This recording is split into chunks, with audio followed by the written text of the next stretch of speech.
process happened with me with the change in introspection. Fucking hell, there's a lot going on there. Yeah, he's a special little kid. He got diagnosed with autism about 1.5 years ago, and it was really difficult for us to understand. We walked into this room, them telling us that we were going to get this process where we were going to find out over the next 4 years whether or not he'd got it or not, and they told us within an hour. So we kind of left that place, the paediatrician, and was like, does that mean it's really obvious?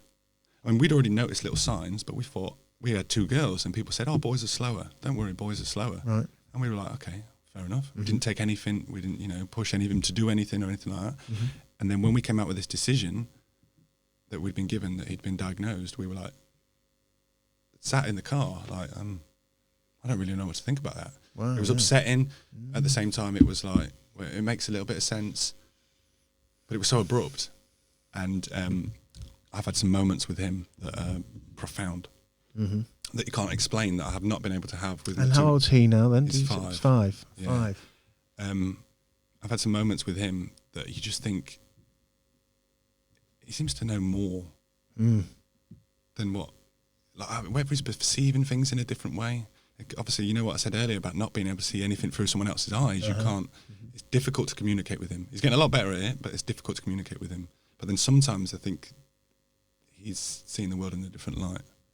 So basically, the first time I went to this meditation group that I'd started, so she was pregnant with him at the time, I went to this meditation group thinking, my friend said go, I'll go, see what it's like. And I think the first time it was Is this the wise man? Yeah, he said to me to go. And so I found this group and I went along. Then I had quite a peaceful, it was quite a nice experience. I'll come again next week. And I think it was the next week where I had this, I guess you want to call it a transcendental experience. Fucking hell. Where she'd guide us into this place and you follow what they're saying, basically. There's, washing in the river, walking on the grass, you can feel it on your feet, all the kind of stuff they do in guided meditations. But then it wasn't long before I was no longer sat in a hallway in Silk Willoughby. I was there. What she was talking about, I was actually there. I was walking on that grass. And then this hill lifted from underneath me. Lifted me up, walked up, I think like stepped on some clouds or something like that. And then I looked down and I saw 2 characters just sat there waiting.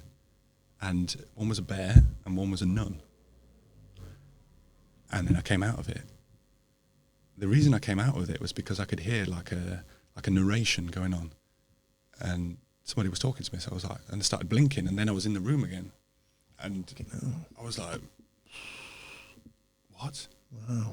That's what made me start questioning everything again. That one meditation is the one thing that said to me, everything might not be quite what you think it is. And so I guess you've tried a million ways to try and piece that together and what that meant and what it led to, and have you come up with anything that seems... Well, I think through the journey of searching that I think people do in this kind of a situation, that when you have an experience like that, it's difficult because you can tell as many people as you want about it. No one's going to really believe that you had that experience.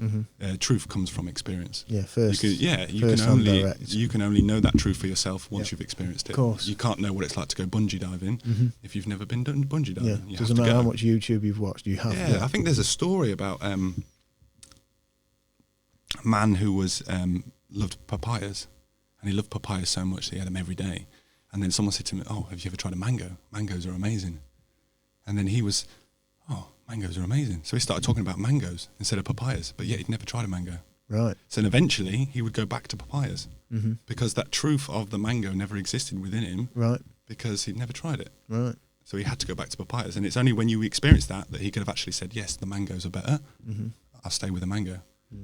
And I think what I'm trying to get at is that people can try and say to you, "Come on, mate, you think you were just do you not think you'd not fell asleep or something like that?" But it was so profound and so real that I said, no. So I started questioning it, started looking at things, and I think the first direction you head in with things like that is like conspiracy theories, and fell in that little rabbit hole for a while.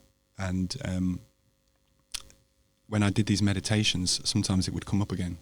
And this particular character, the bear, would come up over and over again in these meditations. And one night I was meditating in my conservatory and I felt it coming again. And then my little boy woke up screaming. So I was like, oh.